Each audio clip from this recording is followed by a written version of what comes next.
दिए सबैले घर बनायो भने यदि कुरा खोला छेउमा नेपाली जनताले घर बनाएर सुकुम्बासी रूपमा बसिरहेका छन् अर्थात् भिरपाखामा चाहिँ बसिरहेका छन् भने जुन यो नेपाल सरकार अर्थात् बालेन सरकारले हटाइरहेको छ घरहरू सबै हटाइरहेको छ एकदम राम्रो काम हो। किनभने असुरक्षित भइरहेका छन् बाढी पहिरो आउँदाखेरि एकदमसँगले उनीहरूको कहिले घरभित्र पानी पस्छ कहिले है आफन्तहरू होइन कहिले बगाएर लान्छ एकदम राम्रो काम हो। तर कस्तो हो भने एकदमसँगले राम्रो ठाउँमा बसेको मान्छेलाई पनि चाहिँ त्यस्तो चाहिँ हटाउनु भएन व्यवस्थापन गर्नु पऱ्यो क्या।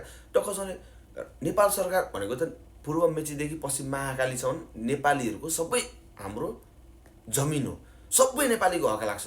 राम्रो ठाउँमा लगेर व्यवस्थापन गर टक्कसँगले यो जमिन तिमीहरूको हो तिमीहरूले घर बनाएर बस एकदम व्यवस्थित भएर बस त्यहाँनिर हामी बिजुली लगिदिन्छौँ खानेपानी लगिदिन्छौँ पुलिस प्रशासन लगिदिन्छौँ हस्पिटल लगिदिन्छौँ स्कुल लगिदिन्छौँ पिच बाटो लगिदिन्छौँ सबै व्यवस्थित गरिदिन्छौँ त्यहाँ बस भनेर चाहिँ त्यो तरिकाले गर्नु। कुनै पनि नेपाली जनतालाई चाहिँ आत्महत्या गरेर मर्नुपर्ने बाध्यता चाहिँ नहोस्।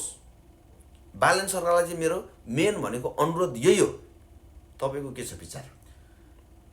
मेरो चाहिँ के छ भने यसमा होइन सुकुम्बासीको नाममा जुन अहिले सरकारले चलाइरहेको डोजर चाहिँ नि एकदम एक हिसाबले जायज छ एक हिसाबले गलत पनि छ। किनभने उसको प्री प्लान चाहिँ छैन है सिधा सिधा कुरा हो। प्री प्लान हुनुपर्छ कस्तो भने अहिले त्यहाँनिर बालबच्चा छन् अनि सुत्केरी महिलाहरू छन् सबै कुरालाई समेटेर हेर्दाखेरि एउटा समस्या छ। त्यो समस्यालाई उनीहरूले फोकस गरेर उनीहरूले प्री प्लान गरेर कहाँ लाँदाखेरि कुन तरिकाले हामीले व्यवस्थापन गर्दाखेरि सुकुम्बासीलाई पनि एउटा सहायता हुन्छ एउटा सपोर्ट हुन्छ उनीहरूले आफ्नो एउटा जीवनलाई चाहिँ हल्का रूपमा चाहिँ अगाडि बढाउन सक्छ भन्ने कुरालाई चाहिँ उनीहरूले गर्ने भयो।